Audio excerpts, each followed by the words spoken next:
na parte de quarta-feira. Deus não se agrada em afligir. Deus não tem prazer no sofrimento nem dos ímpios, nem dos justos. Deus quer que todos se salvem.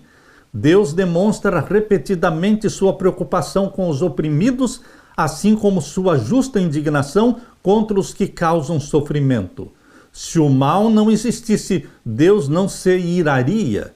Sua ira é exclusivamente dirigida contra o que prejudica suas criaturas.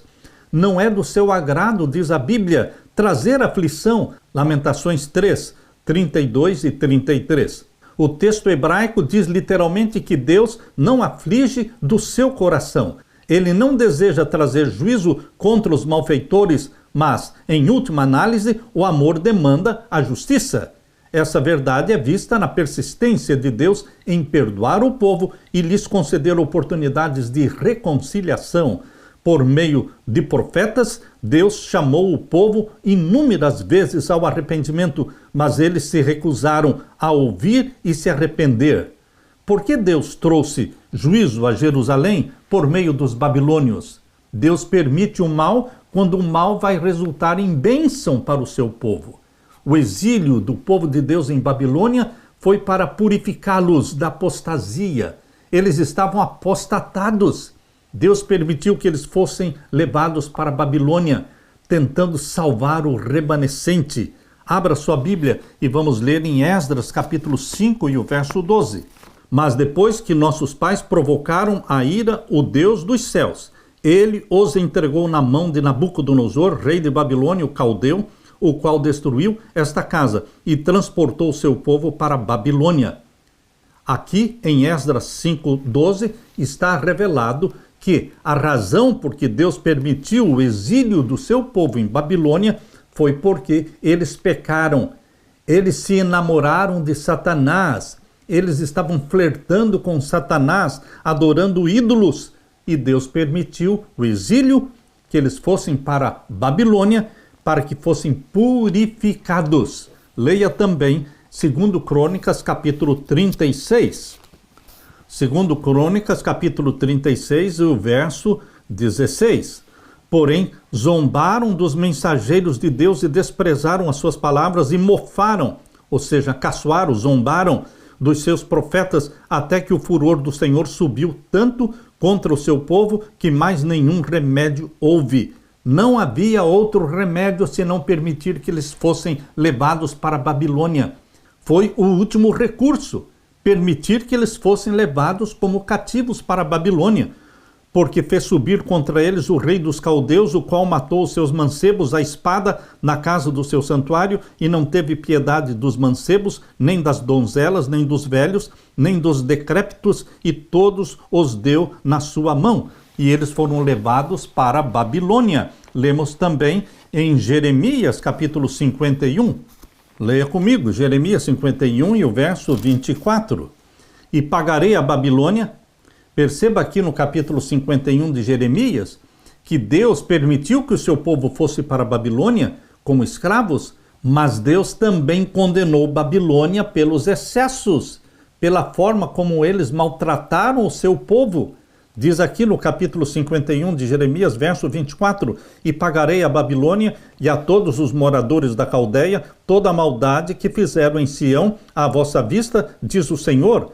Eis-me aqui contra ti, ó monte destruidor, diz o Senhor, que destróis toda a terra, e estenderei a minha mão contra ti, e te revolverei das rochas, e farei de ti um monte de incêndio.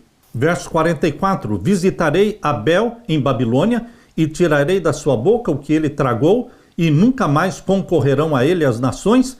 Também o muro de Babilônia caiu. Meu querido irmão, Deus permitiu que o seu povo fosse levado para a Babilônia. Eles foram castigados, eles sofreram, Deus os trouxe de volta e agora Deus condena a Babilônia pelos maus tratos feitos contra o seu povo. Por isso aqui o capítulo 51 de Jeremias, verso 44, está a palavra de Deus contra a Babilônia. Visitarei Bel em Babilônia e tirarei da sua boca o que ele tragou. Verso 45, sai do meio dela, ó povo meu. Deus tirou o seu povo de Babilônia. Deus ainda está clamando para que o seu povo que ainda está em Babilônia, saia de Babilônia. Este é o alto clamor de Apocalipse 18, verso 4. Sai dela, povo meu. A história se repete.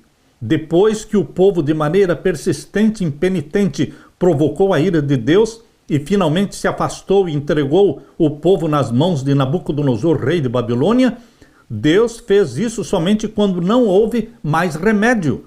E mais tarde trouxe juízo sobre Babilônia por causa da destruição excessiva que havia infligido a Judá. Muitos juízos descritos nas Escrituras como provenientes de Deus são explicados como situações em que ele entrega o povo aos seus inimigos em decorrência das decisões do povo de abandonar o Senhor e servir aos deuses das nações. A ira de Deus contra o mal, que resultará na erradicação definitiva e completa da maldade, brota do seu amor por toda a humanidade e do seu desejo de alcançar o bem final do universo, que é a salvação do seu povo, o arrebatamento para o céu e um novo céu e uma nova terra, como sendo o lar dos filhos e filhas de Deus. Tal ira de Deus reflete não apenas a preocupação de Deus com o destino humano, mas também um envolvimento do próprio universo no problema do pecado, da rebelião e da maldade. Graças a Deus, existe uma luz no fundo do túnel. É um novo céu e uma nova terra que Deus sonha e está se preparando para dar para você e para mim. Deus não quer trazer juízo sobre ninguém, mas quando não existe outro remédio, outra solução, como foi o caso do povo de Israel, quando levados para a Babilônia, então Deus permite que eles sejam afligidos. Porém, antes de liberar a provação, a angústia, Deus mede, Deus pesa cada provação antes de liberar. Deus mede e Deus pesa para ver se você vai ser abençoado ou se aquela aprovação vai consumi-lo, destruí-lo. A aprovação permitida por Deus não é para destruir o seu povo, o seu filho, a sua filha, mas somente para nos purificar dos nossos pecados, dos nossos defeitos e dar-nos o arrependimento, reconciliação com Deus. Este é o propósito de Deus, a reconciliação com Ele e o resgate do seu povo. Deus não se agrada em afligir, mas mesmo na aflição que Ele permite, o objetivo de Deus é unicamente salvar, purificar, trazer você e a mim para bem perto dEle. E quando nós clamarmos, Ele nos ouvirá. Porque Ele afirma, se me buscardes de todo o coração, certamente me achareis. Aleluia!